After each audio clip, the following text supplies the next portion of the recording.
வணக்கம். இன்றைக்கி நம்ம பார்க்க போகிற சமையல் இட்லி, தோசை, சாதம் எல்லாத்துக்குமே தொட்டு சாப்பிட்ற மாதிரி ஒரு அருமையான துவையல் இல்லைன்னா சட்னி 2 விதமாகவும் வச்சுக்கலாம். ஸோ வாங்க இந்த அருமையான சட்னி எப்படி செய்யலாங்கிறத பார்க்கலாம். இப்போ ஒரு பேன் எடுத்துக்கலாம். இதில் மெஷரிங் கப்பில் 1/2 கப் அளவுக்கு வறுக்காத வேர்க்கடலை சேர்த்து அதை நல்லா வறுத்துக்கலாம். இப்போ பாருங்கள், வேர்க்கடலை நல்லா வறுபட்டுருச்சு. இது வேறு பிளேட்டுக்கு மாற்றிக்கலாம்.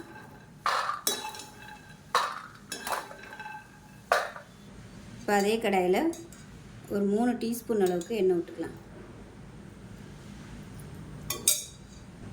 எண்ணெய் சூடானதும் நான் ஒரு 25 பச்சை மிளகாய் எடுத்திருக்கேன். 2ஆக கட் பண்ணிவிட்டு வச்சுருக்கேன். இது சின்ன சின்ன பச்சை மிளகா தான். பெருசாக இருந்தால் நீங்கள் பாதியாக குறைச்சிக்கோங்க. முழுசாக போட்டிங்கன்னா வெடிக்கும் எண்ணெயில் போடையில். அதனால் நான் 2ஆக கட் பண்ணி வச்சுருக்கேன்.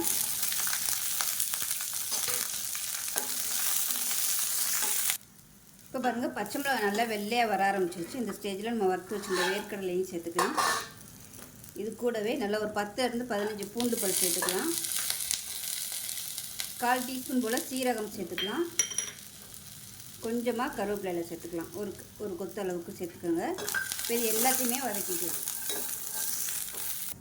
இப்போ பாருங்கள், எல்லாமே நல்லா வதங்கிருச்சு. இதில் சின்ன நெல்லிக்காய் சைஸுக்கு புளி சேர்த்துக்கிட்டு ஒரு கைப்பிடி அளவுக்கு கொத்தமல்லி சேர்த்துடலாம்.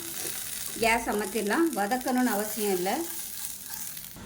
இதுக்கு தேவையான அளவு உப்பு சேர்த்துட்டு ஆற விட்டுட்டு நல்லா நைஸாக அரைச்சிட்டு பார்க்கலாம். இப்போ பாருங்கள், சட்னி நல்லா அரைச்சாச்சு. ரொம்ப நைஸாக அரைக்க வேணாம். கொஞ்சம் அப்படியே திரியாக இருந்தாலும் பரவாயில்ல. இது நீங்கள் தண்ணியாக வச்சுக்கிறதுனாலும் வச்சுக்கலாம், இல்லை கெட்டியாக வச்சுக்கிறதுனாலும் வச்சுக்கலாம்.